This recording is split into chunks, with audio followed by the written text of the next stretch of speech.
నా భక్తుడు ఎలా ఉండాలి? నా భక్తుడు దుర్గుణాలతో కూడి ఉండకూడదు. పరమాత్మ మీద ప్రీతి నిండి ఉండేటువంటి సాధకుడు, భక్తుడు ఏ రకమైనటువంటి ద్వేషాలను చేయటానికి వీల్లేదు. ఎవరి మీద ద్వేషాన్ని కలిగి ఉండకూడదు. ఎలా ఉండాలి? అద్వేష్ట సర్వభూతానాం, అన్నిటి మీద ద్వేషం లేకుండా ఉండాలి. ద్వేషం లేకుండా ఉండటంతో మాత్రమే కాకుండా మైత్రీభావాన్ని ప్రదర్శించగలగాలి.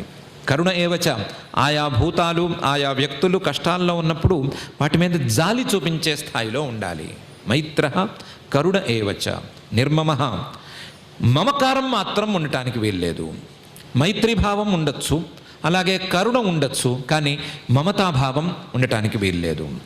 నిరహంకార, శరీరం మీద నేను అనేటువంటి భావనను తగ్గించుకోవాలి. నేను, నాది